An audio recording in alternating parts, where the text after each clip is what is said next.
Hello guys, तो कैसे हैं आप सभी। तो आज की कहानी शुरू करने से पहले अगर आप मेरे चैनल पर न्यू हैं तो प्लीज़ उसे सब्सक्राइब ज़रूर कीजिएगा। तो आज की कहानी शुरू करते हैं। अरे अब तो माइके का मोह छोड़ दो।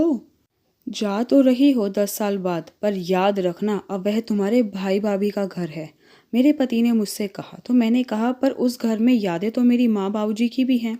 10 साल से अपने परिवार के साथ विदेश में बसी स्मृति से अब रहा नहीं जा रहा था।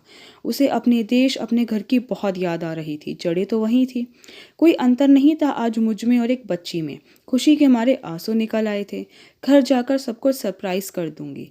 वैभव, निधि और मेरी प्यारी सी भतीजी जो पूरे 8 साल की हो चुकी थी। वीडियो कॉल पर बहुत बार देखा है उसे, पर कभी आमना सामना नहीं हुआ। घर जाकर मैंने जैसे ही डोरबेल बजाई, निधि की आवाज़ आई, सौम्या बेटा दरवाज़ा खोलो, देखो कौन है। तो वह दौड़ती हुई आई और दरवाज़ा खोलकर मुझे देखते ही चिल्ला पड़ी, मम्मा कोई बुआ जैसे दिखने वाली आंटी बाहर खड़ी है। तो मैं हंसने लगी। निधि किचन से बाहर आई और वह मुझे देखकर मेरे पैर छूने लगी। अरे दीदी, आप कैसे? ना कोई खबर ना फ़ोन। वो भाभी, मेरा बहुत मन कर रहा था इसलिए आ गई।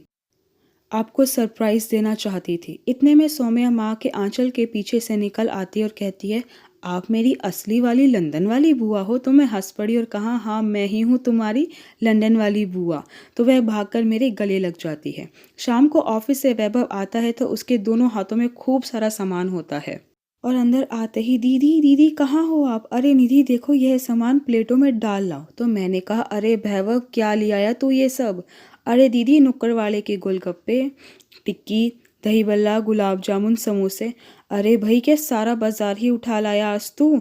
हाँ तो मेरी दीदी कितने साल बाद आई है। चलो दीदी, रेस लगाते हैं गोलगप्पों की, कौन ज़्यादा खाता है।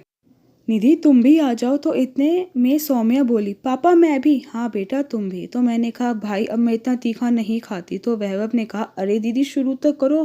और सच में एक बार शुरू करा तो इतना मज़ा आया। वैभव ने और मैंने पूरे 10-10 गोलगप्पे खाए। तो वैभव ने कहा, देखा आज तो मैंने भी आपके जितने गोलगप्पे खा लिए। बचपन में आप हर बार जीत जाती थी दीदी, इतना खा लिया, रात के खाने की ज़रूरत नहीं है। तो निधि बोली, चलो दीदी आप आराम कर लीजिए। तो वैभव कहता है कि निधि बिस्तर छत पर लगा देते हैं। तो मैंने कहा, अरे नहीं, मैं कमरे में सो जाऊंगी।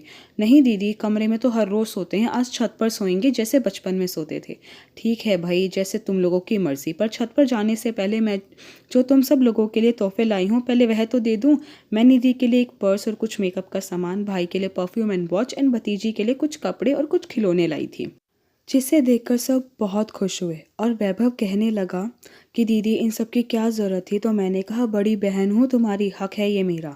फिर सब ने मिलकर बिस्तर छत पर लगा लिए। तो सौम्या बोली, बुआ चलो अंताक्षरी खेलते हैं। हाँ ठीक है।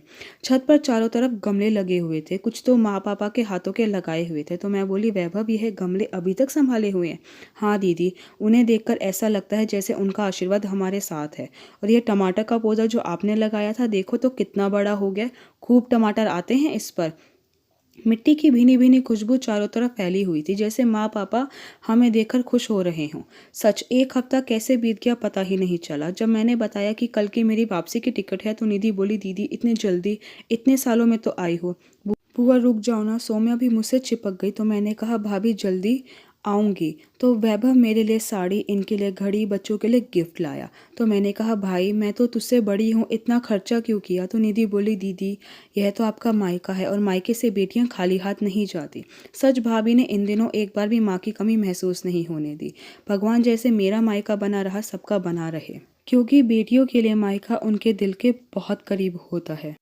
आई होप गाइस कि आपको आज की मेरी वीडियो पसंद आई हो। आपको मेरी वीडियो पसंद आई है तो प्लीज़ उसे लाइक ज़रूर कीजिएगा, शेयर कीजिएगा, मुझे कमेंट करके बताइएगा कि आपको मेरी वीडियो कैसी लगी। अगर आपने अभी तक मेरे चैनल को सब्सक्राइब नहीं किया तो प्लीज़ उसे सब्सक्राइब ज़रूर कीजिएगा। Thank you so much guys मेरी वीडियो देखने के लिए।